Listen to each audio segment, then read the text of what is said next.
ওম শান্তি যিমানেই ডাঙৰ শত্ৰু নহওক কিয় মাত্ৰ এই পাঁচটা যদি আপুনি বশীকৰণ মন্ত্ৰ ৰাতিপুৱা যদি আপুনি গায় দেখিব আপুনি আপোনাৰ জীৱনৰ পৰা শত্ৰু একেবাৰে নোহোৱা হৈ যাব যদি কাৰোবাৰ লগত আপোনাৰ অকমান অমিল আছে কাৰোবাৰ লগত আপোনাৰ হিংসাহিংসিও আছে কোনোবাই আপোনাক দেখি ঈৰ্ষা জাগে কাৰোবাৰ আপোনাক লগত বহু কথাৰ মিল নহয় ইত্যাদি ইত্যাদি সেয়া সকলো দেখিব আপুনি নোহোৱা হৈ যাব গতিকে এই পাঁচটা বশীকৰণ মন্ত্ৰ আপুনি ৰাতিপুৱাই শুই উঠিয়ে অমৃত বেলা চেষ্টা কৰিব এই মন্ত্ৰকেইটা আপুনি জপ কৰিবলৈ প্ৰথমটো হৈছে যে ৰাতিপুৱাই শুই উঠিয়ে সেইভাবে যাতে আনৰ শত্ৰুতাই আনৰ হিংসাহিংসি আনৰ ঈৰ্ষাই যেন আপোনাক প্ৰভাৱিত কৰিব নোৱাৰে তাৰ বাবে নিজে আসলতে আমাৰ নিজৰ যিটো আমাৰ প্ৰটেকশ্যন বুলি কয় যিটো শিলখন আমি বনাই ল'বলগীয়া হয় যাক আমি ওৰা বুলিও কওঁ নহয় জানো তাৰ মানে দিনটো ধৰক এতিয়া আপুনি ওলাই যাব লাগিব দিনটো আপুনি মানুহৰ মুখামুখি হ'ব লাগিব আপুনি নাজানে কিমান মানুহে আপোনাৰ লগত কি ধৰণৰে মুখামুখি হ'ব আপুনি নাজানে কাৰ পৰা কেনেকুৱা ধৰণৰ নেগেটিভ ভাইবছ আপোনালৈ আহিব পাৰে সেইবাবে আমি সতৰ্ক হ'ব লাগে ৰাতিপুৱা শুই উঠি সেইবাবে নিজৰ ওৰাটো আমি শক্তিশালী ৰূপত বনাই ল'ব লাগে প্ৰথমটো হৈছে এই পাঁচটা কথাৰ প্ৰথমটো হৈছে যে আপোনাৰ যিজনে আপোনাক অনবৰতে হিংসা কৰে ঈৰ্ষা ঈৰ্ষি কৰি থকা যেন আপোনাৰ লাগে পৰিয়ালতে হওক বাহিৰতে হওক কৰ্মস্থলীতে হওক বা বাহিৰৰ সামাজিক প্ৰেক্ষাপটতে হওক যিকোনো প্ৰেক্ষাপটত ৰাজনৈতিক অৰ্থনৈতিক ৰাজনৈতিক বা যিকোনো প্ৰেক্ষাপটত আপুনি চাওক আপোনাৰ কামত কোনোবাই দখল কৰিছে আপোনাক অনবৰতে কোনোবাই তললৈ টানি থাকে কোনোবাই আপোনাক অনবৰতে মানে কি বুলি কম যিটো মানে আপোনাক নিন্দা কৰি থাকে আপোনাৰ প্ৰতিটো কৰ্মক তেওঁলোকে বেয়া দেখে ইত্যাদি ইত্যাদি যিকোনো হ'ব পাৰে সেই সকলো আপোনাৰ কেইদিনমানৰ এইকেইটা মহাসংকল্পৰ দ্বাৰা আপুনি এই সকলৰ পৰা আপুনি কি কৰিব পাৰিব জীৱনৰ কাৰণে আপুনি উপকৃত হ'ব পাৰিব যে প্ৰথমটো হৈছে মই এইখিনিতে এটা কাহিনী ক'ব বিচাৰিছোঁ এগৰাকী পত্নী তেখেতে মোলৈ ফোন কৰিছিলে আৰু ফোন কৰাৰ পিছত তেওঁ খুব বাৰে বাৰে কৈ আছিল যে তেওঁৰ মানুহজন প্ৰমুখ্যে তেওঁৰ শাহু শহুৰ গোটেই পৰিয়ালটোৱে তেওঁক ভাল নাপায় তেওঁক ঈৰ্ষা কৰে তেওঁৰ লগত শত্ৰুতা কৰে আৰু তেওঁৰ লগত মানে কি বুলি কয় তলে তলে যে শত্ৰুতা কৰে তেনেকুৱা ধৰণৰ কৰে বুলি কৈছিলে আৰু বহুত ধৰণৰ তেওঁৰ অশান্তিত জীৱন কটাইছিল কিন্তু তেওঁৰ এনেকুৱা কণ্ডিশ্যন যে তেওঁ ঘৰলৈ ঘূৰি যাব নোৱাৰে কাকো ক'ব নোৱাৰে তেনেকুৱাতে মোৰ ভিডিঅ' পাই পেলাই তেওঁ ফোন কৰিছিল আৰু তেখেতক কেৱল মই এই পাঁচটা মহাসংকল্প শিকাইছিল যিটো মই সদায় কৈ আহোঁ প্ৰথমটো হৈছিল যে তেওঁক মই এখন লিষ্ট বনাই ল'ব দিছিলোঁ যে আপোনাৰ কোন শত্ৰু আছে যেন আপোনাৰ বোধ হয় আচলতে কি হয় শত্ৰুটো আচলতে আমাৰ মনৰো এটা অৱস্থা আমাৰ মন বুদ্ধি যেতিয়ালৈকে শক্তিশালী নহ'ব তেতিয়ালৈকে আমাক কোনোবাই এটা কথা বেয়াকৈ ক'লেও আমাক তাক শত্ৰু যেনেই আমাৰ দৃষ্টিগোচৰ হ'ব দেই আপুনি অনুভৱ কৰিবচোন যেতিয়া আপোনাৰ মন বুদ্ধি বেয়া থাকে তেতিয়া যদি আপোনাক কোনোবাই যদি অকণমান আপোনাৰ কথাত কোনোবাই হয়ভৰো নিদিয়ে বা আপোনাৰ কথাটো কোনোবাই গুৰুত্ব নিদিয়ে তেওঁকো আমাৰ শত্ৰু যেন অনুভৱ হয় ন হয় গতিকে তেখেতক কৈছিলোঁ যে মই আপোনালোককো কওঁ আপোনালোকৰ জীৱনত যোন শত্ৰু আছে বা আপোনাৰ জীৱনত যোন বেয়া আপোনাৰ বাবে বেয়া এণ্টি বুলি যেন লাগে আপোনাৰ বিপক্ষে থাকে তেওঁলোকৰ এখন লিষ্ট বনাই লওক সকলোৱে দেই আৰু 21 দিন সেই গোটেইসকল মই আত্মা বুলি ক'ম যিহেতু আত্মাক আমি সকলোৰ লগত আত্মিকভাৱে আমি জড়িত হৈ আছোঁ সেইটোৱে টেলিপেথি এই যে মই অনুভৱ কৰিছোঁ মোক কোনোবাই ঈৰ্ষা কৰি আছে তাৰ মানে কি সেইটোৱে টেলিপেথি সেইটোৱে হিউমেন নেটৱৰ্ক তেওঁ মোৰ কথা কি ভাবি আছে মই ৰিচ কৰিছোঁ সেইবাবে মোৰ বেয়া লাগিছে আৰু যেতিয়া মোক কোনোবাই বহুত ভাল পায়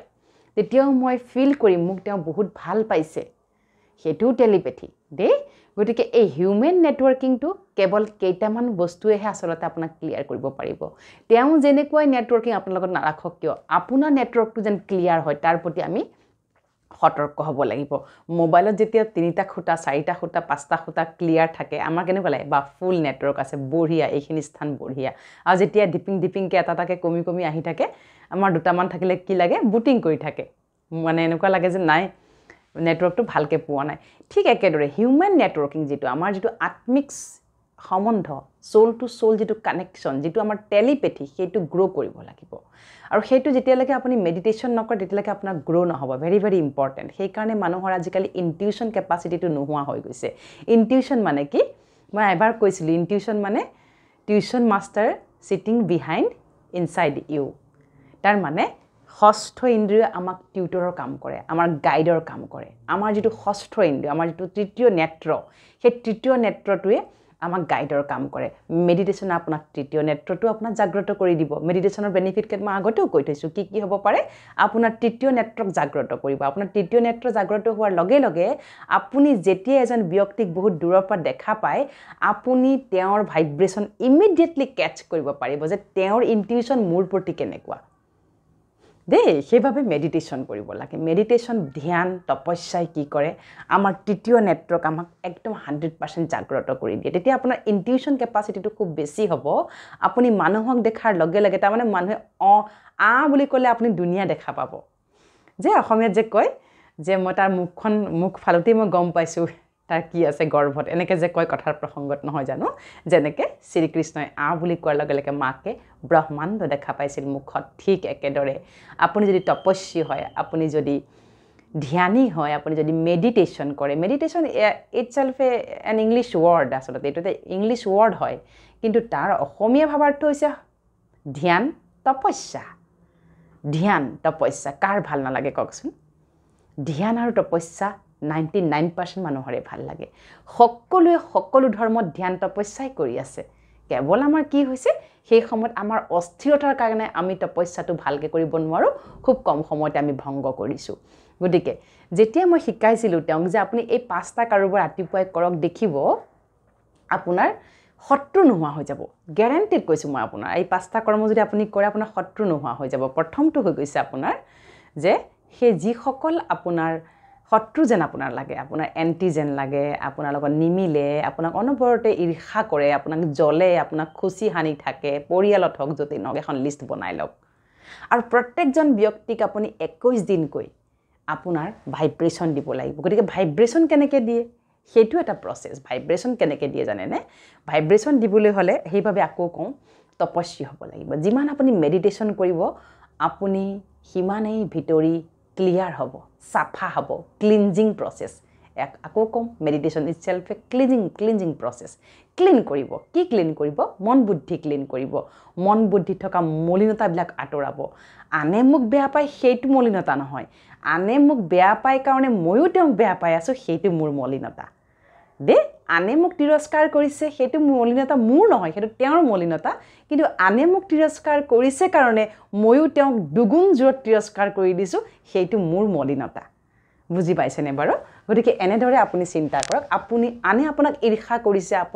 আনে আপোনাক অপবাদ দিছে সেইটো তেওঁৰ মলিনতা কিন্তু তেওঁ আপোনাক অপবাদ দিয়াৰ কাৰণে তেওঁ আপোনাক তিৰস্কাৰ কৰাৰ কাৰণে আপুনি যদি দুগুণ জোৰত তেওঁক উভতাই দিছে সেইখিনি তাৰ মানে আপুনি তেওঁতকৈ বেছি মলিনতাত পুত খাই আছে সেইবাবে মহাত্মাৰ বাণী সদায় কি কৈছিলে মহাত্মা গান্ধী কি কৈছিল যে এখন গালত যদি কোনোবাই চৰ মাৰে ইখন গালো পাতি দিবা তাৰ আধ্যাত্মিক ভাৱাৰ্থটো কি বাৰু তেওঁ আসলতে এই সঁচাসঁচিকে গালখন পাতি দিবলৈ কোৱা নাছিলে তেওঁ কৈছিল তোমাৰ সহ্য শক্তি তোমাৰ গ্ৰহণ কৰা শক্তি বঢ়াই দিয়া যাৰ যি সংস্কাৰ তাক তেনেকৈ তোমাৰ আশীৰ্বাদ শুভকামনা শুভভাৱনাৰে তেওঁক তুমি পৰিৱৰ্তন কৰি পেলাব পাৰা এটা কথা মই প্ৰেক্ষাপটত সদায় মই গ্যাৰান্টি সহকাৰে কওঁ আপোনাৰ শুভকামনা শুভভাৱনা আপোনাৰ নিস্বাৰ্থ কল্যাণকাৰী মনোভাৱে কিন্তু বহুত ডাঙৰ শত্ৰুকো আপোনাৰ মৃত্যুলৈ ৰূপান্তৰিত কৰিব পাৰিব সেইটো গ্যাৰান্টি অন্তত মই দিব পাৰো কিয় জানেনে মেডিটেশ্যন বা ধ্যানে আপোনাৰ আত্মিক শক্তি আত্মিক বল ইমান বঢ়াব যে আপোনাৰ সন্মুখত যিজন আহি থিয় হ'ব তেওঁৰ প্ৰতি আপোনাৰ পুতৌ জন্মিব কিয় পুতৌ জন্মিব কাৰণ এই কাৰণে পুতৌ জন্মিব মই ক্লিন এণ্ড ক্লিয়াৰ হৈ আছো আয়ু বেচেৰাই কিমান যে বেয়া সংস্কাৰ লৈ আহিছে মোৰ ওচৰলৈ যিমানে ঈৰ্ষা লৈ নাহক কিয় যিমানে তেওঁ আপোনাক ডিস্টাৰ্ব কৰিবলৈ নাহক কিয় দেখিব সি আকৌ আপোনাৰ ফাললৈহে ঢাল খাই আহিব গতিকে যিমান পাৰে মেডিটেশ্যন কৰক গতিকে এই পাঁচটা কাম আপুনি আৰু কৰিবলৈ চেষ্টা কৰক প্ৰথমটো হৈ গৈছে তেওঁলোকক ক্ষমা কৰি দিয়ক যিসকলে আপোনাক বহুত ডিষ্টাৰ্ব কৰি আছে, যিয়ে আপোনাক বহুত বেয়াকৈ অপবাদ কৰি আছে, তিৰস্কাৰ কৰি আছে, যিয়ে আপোনাক অশান্তি দি আছে, যিয়ে আপোনাক দেখিব নোৱাৰিছে, যিয়ে আপোনাক তেওঁলোকৰ জীৱনৰ পৰা উলিয়াই পঠাবলৈ বিচাৰিছে, তেনে ব্যক্তিক আপুনি 21 দিন নিস্বাৰ্থভাৱে অন্তঃকৰণৰে আপুনি ক্ষমা কৰি দিয়ক যে হে আত্মা, যদি পূৰ্ব জন্মত বা এই জন্মত মই তোমাক কিবা অপায় অমংগল অপৰাধ কৰিছিলোঁ, কিবা যদি মোৰ কাৰ্মিক একাউণ্ট, তাৰমানে পূৰ্বজন্মৰ যদি কিবা কৰ্মৰ একাউণ্ট তোমাৰ লগত মোৰ খোল খাই থাকিল, হে আত্মা, আজি মই স্বয়ং ঈশ্বৰ আল্লাহ গড ভগৱান পৰম পিতা পৰমাত্মা সাক্ষী মানি এই পুৱতি বেলাই তোমাক ক্ষমা প্ৰাৰ্থনা খুজিছোঁ। মোক তুমি ক্ষমা কৰি দিছা আৰু তুমিও মোৰ লগত যি কৰিলা মই তোমাক ক্ষমা কৰি দিছোঁ। তুমি যি কৰিছিলা মই সকলো পাহৰি পেলাইছোঁ, সেয়া মই তোমাৰ দুৰ্বল সংস্কাৰ বুলি তোমাক ক্ষমা কৰি দিছোঁ। সেয়া মই তোমাৰ বিকাৰী সংস্কাৰ বুলি মই তোমাক ক্ষমা কৰি দিছোঁ। সেয়া তোমাৰ দুৰ্বল বিকাৰী আৰু তোমাৰ লৈ অহা পূৰ্বৰ সংস্কাৰ বুলি মই তোমাক ক্ষমা কৰি দিছোঁ। তুমি যেনেকৈ তুমি মোৰ বাবে বহুত ভাল। মোৰ হৃদয়ৰ পৰা অন্তঃকৰণৰে কেৱল তোমাৰ বাবে শুভকামনা শুভভাৱনা আৰু আশীৰ্বাদ দিছোঁ। তোমাৰ বহুত ভাল হওক, তোমাৰ বহুত কল্যাণ হওক, তুমি তোমাৰ জীৱনৰ কৰ্মৰ জীৱনত তুমি বহুত উন্নতি কৰা, তোমাৰ সাংসাৰিক জীৱন বহুত ভাল হওক, তোমাৰ সকলো জীৱনেই বহুত ভাল হওক। মোৰ শুভকামনা শুভভাৱনা তোমাৰ লগত আছে, আজীৱন থাকিব। তুমি মাষ্টাৰ শক্তিশালী জ্ঞানী, তুমি ক্ষমাশীল দয়াশীল বিশাল অন্তৰৰ অধিকাৰী, তুমি ঈশ্বৰ আল্লাহ গড ভগৱান পৰমাত্মাৰ সন্তান। কিন্তু এটা কথা এইখিনিতে দুটা কণ্ডিশ্যন আছে, কিন্তু এইখিনি কওঁতে এইখিনি যদি আপুনি ৰাতিপুৱা 3 বাজিৰ পৰা 3:30 বাজিৰ ভিতৰত কয়, তেতিয়াহে কিন্তু আপোনাৰ ছেটেলমেণ্টটো হ'ব। কিয় জানেনে? এইখিনিতে কওঁ প্ৰেক্টিকেলি কি হয়, যদি কেনেবাকৈ আপুনি আপোনাৰ মনটো ফুল কনচিয়াছ হৈ গ'ল, ফৰ এক্সাম্পল আপুনি পূৰা সাৰ পাই গ'ল, পূৰা সাৰ পাই যোৱাৰ পিছত এইখিনি কথা ক'লে আপুনি আংশিকহে ৰিজাল্ট পাব, 20 to 30% আপুনি ৰিজাল্ট পাব। আৰু যদি আপুনি 3 বাজিত খকমককৈ সাৰ পাই পেলাই যদি সেই ব্যক্তিসকলক ইমিডিয়েট ৰিকল কৰি পেলাই যদি আপুনি এইখিনি কথা কয়, আপুনি কিন্তু 60 to 70% ফল আপুনি 9 দিনতে পাই যাব। মেজিক হৈ যাব, যাদু হৈ যাব। কিয় জানেনে? যেতিয়া আমাৰ মন যেতিয়া অকণমান চিলমিলকৈ থাকে, অকণমান খকমকনিত থাকে, অকণমান ছাবকনচিয়াছ হৈ থাকে, অকণমান টোপনি থকা অৱস্থাত থাকে, তেতিয়া আপুনি যি সংকল্প ল'ব, তেতিয়া ছাবকনচিয়াছে তাক ৰেকৰ্ড কৰি পেলাব। আপুনি নজনাকৈ আপুনি কি কৈ আছে ইমানো আপোনাৰ মনত নাথাকিব, কিন্তু ছাবকনচিয়াছ স্থিতিটোত আপোনাৰ ৰেকৰ্ড হৈ যাব। আৰু যেতিয়া মনে আৰু বুদ্ধিয়ে তাক ৰেকৰ্ড কৰিব, সি আপোনাক পিছত ট্ৰিগাৰৰ দৰে কাম কৰিব লাহে লাহে। এইখিনি কৰোঁতে কিন্তু আপুনি 3 দিনমানলৈ একোৱেই পৰিৱৰ্তন নাপাব, আপোনাৰ একোৱেই ঠিক নহ'ব, একোৱেই নহ'ব। কিন্তু 3 দিনৰ পিছত আপোনাৰ 2% 4%কৈ আপোনাৰ আংশিক আপুনি পৰিৱৰ্তন অনুভৱ কৰিবলৈ আৰম্ভ কৰি দিব। ক্ষমা দান, ক্ষমা প্ৰাৰ্থনা আৰু আশীৰ্বাদ, এই 3টাৰ দৰে কেপচুল এতিয়াৰ পৃথিৱীত অন্ততঃ আৰু একো নাই। ক্ষমা কৰি যাওক, ক্ষমা কৰি যাওক, ক্ষমা কৰি যাওক, কেৱল ক্ষমা কৰি যাওক। একো নহয়, আপুনি বিশাল অন্তৰৰ অধিকাৰী, আপুনি ক্ষমাশীল দয়াশীল, আপুনি বিশাল অন্তৰৰ অধিকাৰীৰ বাবেহে আপুনি ক্ষমা কৰিব পাৰে, নহয় জানো? কোনোবাই নোৱাৰে, কিয় নোৱাৰে? তেওঁ বিশাল অন্তৰৰ অধিকাৰী নহয়, তেনেকৈ ভাবিব লাগিব দেই। সদায় নিজৰ স্থানটো সদায় ওপৰত ৰাখিব লাগিব। সেইবাবে কওঁ মেডিটেশ্যন কৰক। মেডিটেশ্যনৰ কথা মই সদায় কৈ থাকোঁ। যিয়ে গ্ৰহগতিৰ দুখ নাথাকক কিয়, যিয়ে আপোনাৰ বাবে বছৰটো শুভক নহওক কিয়, যি ব্যক্তিয়ে মেডিটেশ্যন কৰে, ৰাতিপুৱা নিজৰ বাবে শুদ্ধ সংকল্প লয়, সেই ব্যক্তিৰ অন্ততঃ প্ৰতিটো দিনেই শ্ৰেষ্ঠ হ'বই হ'ব দেই। গতিকে চেষ্টা কৰক। আৰু মই কওঁ, যিটো কাহানী কৈছিলোঁ তাৰপিছত সেই ব্যক্তিগৰাকীয়ে সকলোকে ক্ষমা কৰিলে আৰু শেষত গৈ তেওঁৰ জীৱনটো আজি সুন্দৰ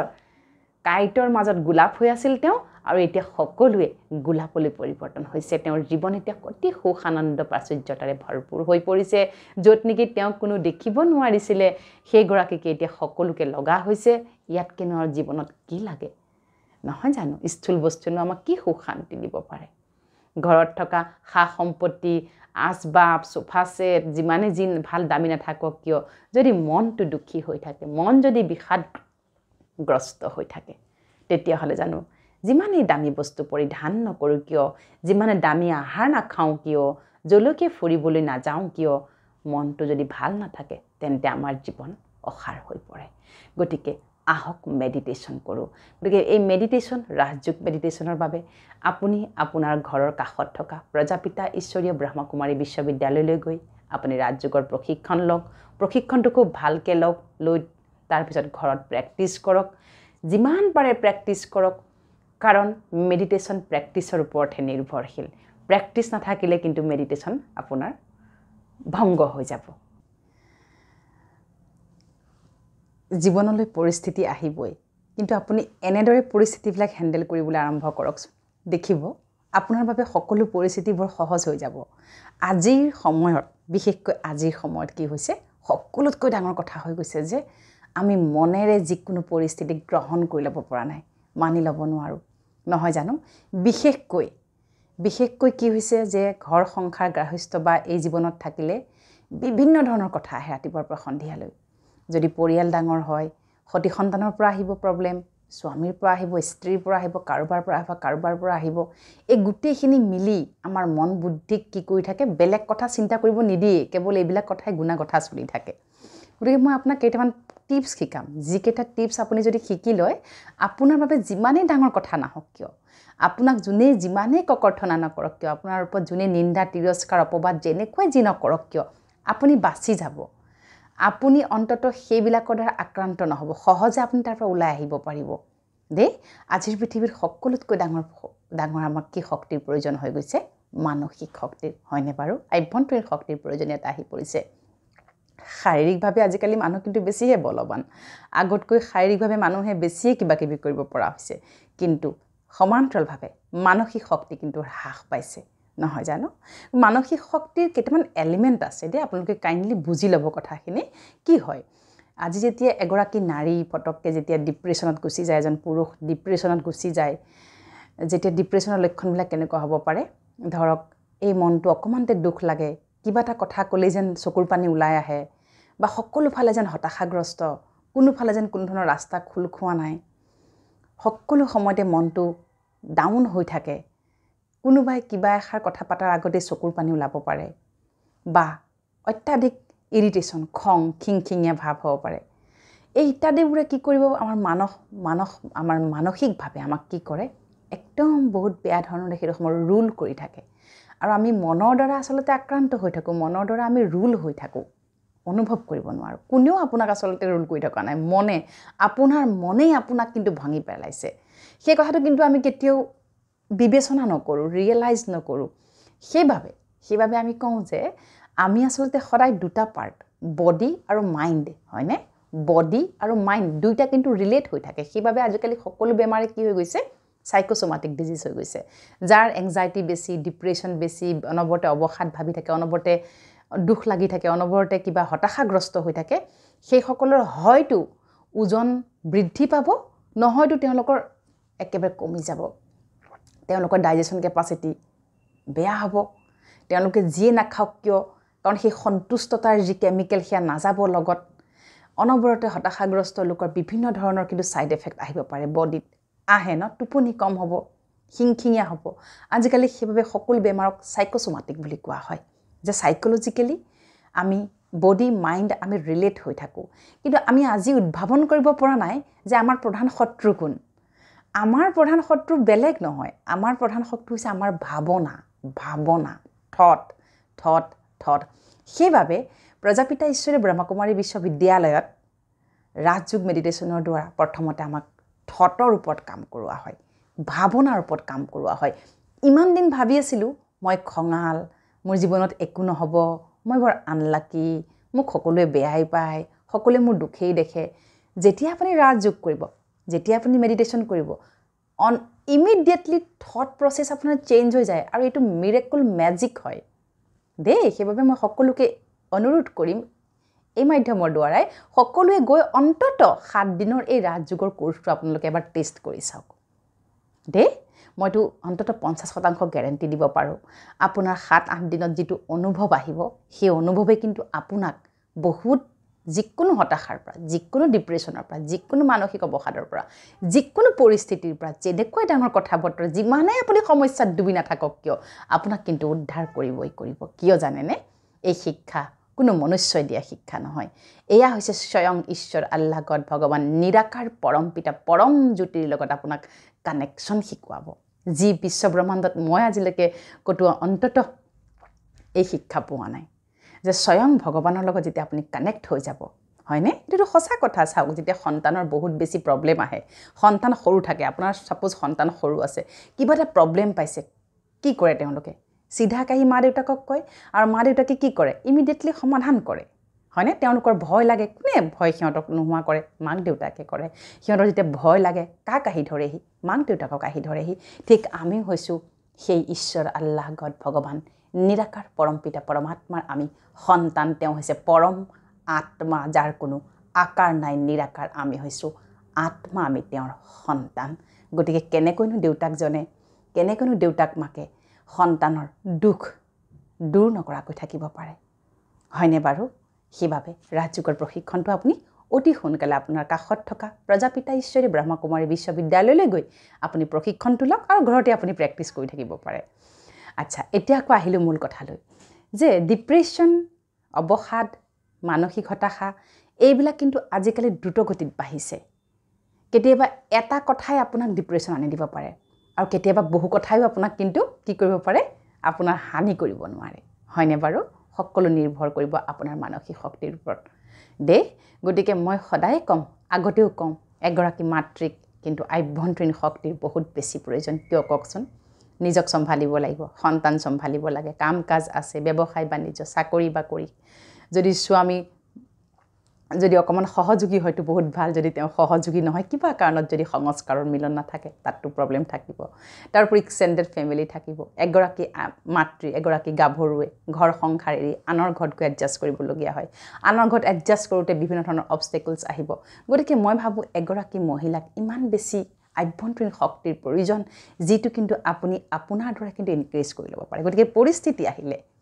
সেইবাবে মই সদায় কওঁ আকৌ ৰাজযোগ আকৌ অমৃতবেলা আকৌ ব্ৰহ্মা মুহূৰ্তলৈ আপুনি আহিবই লাগিব আপুনি আজিৰে পৰা প্ৰেক্টিছ কৰি চাওক যি মানুহে যি আত্মাই অমৃতবেলা ব্ৰহ্মা মুহূৰ্ত সাৰ পায় সেই মানুহৰ জীৱনত কোনো কাৰণত যিমানে ডাঙৰ পৰিস্থিতি নহওক তেওঁৰ হাতত কিন্তু সিমান কেপাচিটি আছে প্ৰতিটো পৰিস্থিতি সমস্যাক জয় কৰিব পৰাকৈ গতিকে ৰাতিপুৱাৰ সেই অমৃত সময়খিনি আমি ব্যৱহাৰ কৰিব লাগে নিজৰ জীৱনৰ কাৰণে সেইবাবে সদায় দিনটোৰ বাবে নিজৰ সংকল্প লৈ পেলাই আৰম্ভণি কৰাটো অতি প্ৰয়োজন দে গতিকে যেনেকুৱাই পৰিস্থিতি নহওক যদি আপোনাৰ পৰিস্থিতি চলিও আছে আপুনি শুই উঠিয়ে অন্তঃকৰণৰে আত্মবিশ্বাসৰে আপুনি ক'বলৈ আৰম্ভ কৰি দিয়ক যে মই বহুত ভাগ্যশালী মোৰ দৰে ভাগ্য পৃথিৱীত আৰু কোনো নাই I am the best version of myself মই শ্ৰেষ্ঠ মই এই পৃথিৱীৰ সকলোতকৈ শ্ৰেষ্ঠ best creature in this universe মই এই পৃথিৱীৰ সকলোতকৈ ভাল ঠিক আছে আপুনি জানে আপোনাৰ ভাল গুণ কি আপোনাৰ বেয়া গুণ কি আকৌ মনত ভাবিব নালাগে ইছৰাম মইতো ভাল বুলি কৈ দিলোঁ মই কিন্তু এইখিনি কিন্তু বেয়া কৰি আছোঁ একো নহয় ৰিপেণ্টেশ্যন নানিব পস্তাৱনা আনিব সেই সময়তে আত্ম উপলব্ধি ডেফিনেটলি আমি কৰিব লাগিব দ্বিতীয়তে ক'ব আজিৰ দিনটোত মোৰ জীৱনলৈ যিয়ে পৰিস্থিতি নাহক কিয় যেনেকুৱাই পৰিস্থিতি নাহক কিয় মই আজি শক্তিশালী মানসিকভাৱে স্থিৰ আৰু শান্ত হৈ হেণ্ডেল কৰি ল'ম দে তৃতীয়তে আজি মোক যোনে যাৰ কথা নুশুনোৱাক কিয় যেনেকুৱাই কথা নহওক কিয় মই কাৰোৰে কথা কোনো কাৰণত মোৰ মন বুদ্ধিত হাবি হ'বলৈ নিদিওঁ লাগিলে আপোনাৰ কথা কোনোবাই এনেকৈ কৈছে তেনেকৈ কৈছে বুলি লগাবলৈকে আহকচোন আপোনাৰ ওচৰলৈ আপুনি ৰাতিপুৱাই সংকল্প ল'ব মই কাৰোৰে কথা নুশুনো আৰু যদি কৈছিলোঁ হ'ব দে ঠিক আছে কৈছে তেওঁৰ সংস্কাৰ ঠিক আছে অ'কে ফাইন তেওঁ কৈছে তেওঁৰ মুখ তেওঁৰ থিংকিং মই তাত কি কৰিম এতিয়া হয়নে এনেকৈ ভাবিব লাগিব দেই লাইট হ'ব লাগিব কিন্তু আপুনি যেতিয়ালৈকে কথা এৰিব নোৱাৰে কথা ত্যাগ কৰি দিব নোৱাৰে কওঁতাজনক ক্ষমা কৰিব নোৱাৰে কওঁতাজনক ৰোগী বুলি ভাবিব নোৱাৰে তেতিয়ালৈকে কিন্তু আপুনি মানসিকভাৱে কিন্তু আপুনি সদায় হতাশাগ্ৰস্তত ভুগি থাকিব লাগিব গতিকে সেইখিনি আপুনি কৰাৰ পৰিৱৰ্তে আৰু এটা কাম কৰিব ৰাতিপুৱা শুই উঠিয়েই সদায় এইখিনি বাক্য ক'ব কাৰণ সকলোৰে বেছটো হৈছে শান্তি হয়নে যেতিয়া মন বুদ্ধি শান্ত হৈ থাকে যেনেকৈ ধুমুহা নাহক যেনেকৈ শিলাবৃষ্টি নাহক কিয় আমাক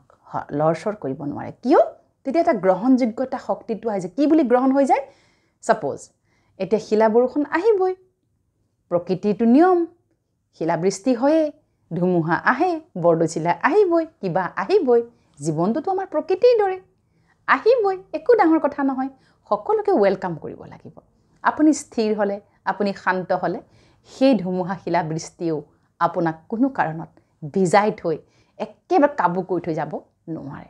পৰিস্থিতি কিন্তু আহিব পৰিস্থিতি অহা আপুনি বন্ধ কৰিব নোৱাৰে কিন্তু পৰিস্থিতি আহোঁতে আপুনি কেনেকৈ এটা গ্ৰহণ কৰিব তাৰ বাবে আপুনি ৰেডি হৈ যাওক ৰাতিপুৱা শুই উঠিয়ে পৰাপক্ষত আপুনি লিখিব যদি পাৰে লিখক আৰু যাৰ বেছি অৱসাদ আছে এংজাইটি আছে ডিপ্ৰেছন আছে কিবা আছে কিবি আছে যোনে ওভাৰকাম কৰিব পৰা নাই তেওঁলোকে আৰু এটা প্ৰচেছ কৰিব পাৰে এইটো অকণমান টান প্ৰচেছ যদি কৰিব পাৰে আপোনালোক সফল হ'ব ৰাতিপুৱা অমৃতবেলা ব্ৰহ্মমুহূৰ্ত শুই উঠিয়ে যদি পাৰে আপুনি 21 বাৰ এটা সেন্টেন্সকে লিখিবলৈ আৰম্ভ কৰক আৰু এই 21 বাৰ আপুনি প্ৰায় আপুনি 21 দিন লিখিব লাগিব 21 বাৰকৈ সেইটো হৈছে যে মই শান্ত আৰু স্থিৰ মই নিৰোগী আত্মা মোৰ কোনো ৰোগ নাই মই মানসিক শাৰীৰিক আৰু আৱেগিকভাৱে স্বতন্ত্ৰ শক্তিশালী সুস্থ আৰু সবল মই ডিপ্ৰেছন মুক্ত মই হতাশা মুক্ত মই ভগৱান পৰমপিতা পৰমাত্মাৰ সন্তান হওঁ দে আৰু কওঁতে কিন্তু আত্মবিশ্বাসৰে মই বাৰে বাৰে কৈছোঁ সেইবাবে আত্মবিশ্বাসৰে ক'ব লাগিব যে মই হওঁৱেই সাপোজ ঘৰখনত কোনোবা এটা কেৰেক্টাৰ খুব বেয়া আপোনাক অনবৰতে ডিষ্টাৰ্ব কৰি থাকে লিখক তেওঁৰ হৈ পেলাই অমুক নামটো দি লিখক তুমি বহুত ভাল তুমি বহুত ভাল তুমি বহুত ভাল তুমি মোৰ পৰম সহযোগী তুমি শান্ত তুমি জ্ঞানী তুমি শক্তিশালী তুমি বহুত ভাল লিখকচোন কৈ থাককচোন বহুত ভালকৈ কিন্তু কৈ থাকিলে এইফালে বোলে কৈ আছে এইফালে বোলে চলি আছে সেই কিনো ভাল নহ'ব কিন্তু দেই তাৰমানে একে সময়তে দুটা ঠত যদি আপুনি চলায় আপোনাক কামত নিদিব চাবচোন কিছুমান ব্যক্তি আছে য'তে ত'তে বেলেগ ধৰণৰ ব্যৱহাৰ কৰে ডাবল ষ্টেণ্ডাৰ্ড বুলি কয় আজিকালিতো মাল্টিপল ষ্টেণ্ডাৰ্ড আহি গৈছে যে তেওঁ পৰিৱেশ পৰিস্থিতি চাই পেলাই ব্যৱহাৰ কৰিবলৈ আৰম্ভ কৰে কাৰোবাক বহুত টানকৈও কয় কাৰোবাক ভালকৈও কয় কাৰোবাক বেয়াকৈও কয় এনেকুৱা ধৰণৰ চলি থাকে তেওঁৰ জীৱনত কিন্তু সুখ শান্তি এইবিলাক বস্তু স্থায়ী নহয় তেওঁ সদায় তেনেকুৱা ধৰণৰ মেলোড্ৰামা প্লে কৰি জীৱনটো কটাব লাগিব গতিকে আপুনি সেইটো ভাগত নাযাব দেই নিজক ট্ৰান্সপাৰেণ্ট কৰক মই মোৰ স্বভাৱ সংস্কাৰ মই শান্ত মই জ্ঞানী মই শক্তিশালী মই সুখী মই আনন্দস্বৰূপ মই ক্ষমাশীল মই দয়াশীল মই বিশাল অন্তৰৰ অধিকাৰী কোনোবাই কিবা কৈছে সেয়া তেওঁৰ সংস্কাৰ মই একো শুনি কাৰোৰে কোনো কথা শুনিও বা মই জানো তেওঁৰ মোৰ কথা বেয়াকৈ কৈছে আপুনি গমো পাই থাকক অথচ আপোনাৰ কথা কোনোবাই বেয়াকৈ পাইছে আপুনি সেই ব্যক্তিকো আপুনি জানে তথাপিও আপুনি ক্ষমা কৰি দিয়ক দেই এয়াই হৈছে আচলতে কি জানেনে মানুহে ক'ব ইমান মহান হ'ব নোৱাৰি আজিকালি উভতি নধৰিলে কামত নচলে উভতি বাৰু আপুনি ধৰকেই কিন্তু আপোনাৰ দুদিনলৈ ভাত হজম হ'বনে বিশ্বাস কৰেনে আপুনিতো উভতি ধৰিলেই আপোনাৰ যি ভাইব্ৰেশ্যন ক্ৰিয়েট হ'ল ইয়াতে খং ইৰিটেশ্যন এংজাইটি প্ৰতিশোধ পৰায়ণতা আৰম্ভ হৈ গ'ল ইয়াত সেইখিনি দি আপুনি ভাত ৰান্ধিও আছে সন্তানকো খুৱাই আছে ঘৰৰ ভাইব্ৰেশ্যন আপোনাৰ বিনষ্ট হৈ আছে তাতোতকৈ এটা কথা মানি লওক এতিয়া পৃথিৱীত বেছিখিনি মানুহে অস্থিৰ কোনেও নাজানে কিয় তেনেকুৱা হৈ আছে তেওঁৰ দ্বাৰা সকলো আত্মাই লৈ অহা সংস্কাৰ গতিকে তাক তেনেকৈ একচেপ্ট কৰক আৰু এটা কথা সদায় ক'ব মই যোন যেনেকুৱাই তাক তেনেকেই গ্ৰহণ কৰোঁ মই যোন যেনেকুৱাই তেনেকৈ তেওঁক সহন কৰোঁ মই যোন যেনেকুৱাই তেওঁক তেনেকেই মই সদায় সহযোগ কৰোঁ কাৰণ মই শ্ৰেষ্ঠ মই উচ্চ মই ঈশ্বৰৰ সন্তান দেই গতিকে এইখিনি প্ৰেক্টিছ আপুনি আৰম্ভ কৰি দিয়ক জীৱনত বহুত আপোনাৰ জীৱনত লাভান্বিত হ'ব আপুনি জীৱনৰ প্ৰতিটো পৰিস্থিতিক হাঁহি মুখে সুখী আনন্দিত হৈ আপুনি জয় কৰিব পাৰিব আৰু এটা কথা আনৰ সংস্কাৰ লৈ পেলাই ফটককৈ ডিষ্টাৰ্ব নহ'ব এইটো বৰ ডাঙৰ কথা হৈ গৈছে আজিকালি আমি নিজে নিজৰ সংস্কাৰটোক চিনি পাবলৈ পাহৰি আজি আমি নিজে নিজৰ সংস্কাৰক নাজানোৱে কেনেকুৱা কেতিয়াবা মোৰ ভিতৰতো বহুত বেয়া থাকে সেই বেয়াখিনি মই উপলব্ধি কৰিব নাজানো আনে দেখুৱাই দিলেও আমি বেয়া পাওঁ ন আমি কি কৰোঁ সততে এই সন্তানৰ সংস্কাৰ লৈ পেলাই আমি খিংখিঙীয়া হৈ যাওঁ স্বামীৰ সংস্কাৰ লৈ খিংখিঙীয়া হৈ যাওঁ স্ত্ৰী সংস্কাৰ লৈ খিংখিঙীয়া হৈ যাওঁ আনৰ সংস্কাৰ লৈ খিংখিঙীয়া হোৱাৰ আগতে খঙাল হোৱাৰ আগতে মোৰ ভিতৰত কি ধৰণৰ কমজুৰি আছে সেইটোৰ প্ৰতি আপুনি দৃষ্টি দিয়কচোন দেই এইটো মই বৰ মৰমৰে কৈছোঁ আপোনালোকক যেতিয়া আপুনি নিজৰ কমজুৰি দুৰ্বলতাবিলাক দেখি পাব চিনাক্ত কৰিবলৈ সক্ষম হ'ব দেখিব আপুনি দেখিব আনৰ সংস্কাৰসমূহকো আপুনি দয়া কৰোণাৰ দৃষ্টিৰে চাবলৈ আৰম্ভ কৰি দিব দেহে আজিৰ পৃথিৱীত দয়া কৰুণা শান্তি আশীৰ্বাদ শুভকামনা শুভভাৱনাৰ দৰে আৰু পৃথিৱীত ডাঙৰ প্ৰেছক্ৰিপশ্যন ডাঙৰ কেপচুল আৰু একো নাই মনৰ মেডিচিন আশীৰ্বাদ ক্ষমাদান আৰু ক্ষমা প্ৰাৰ্থনা গতিকে জীয়াই থাকক সুখৰে জীয়াই থাকক আনন্দৰে জীয়াই থাকক আনকো জীয়াই থাকিবলৈ আপুনি প্ৰেৰণা দিয়ক ওম শান্তি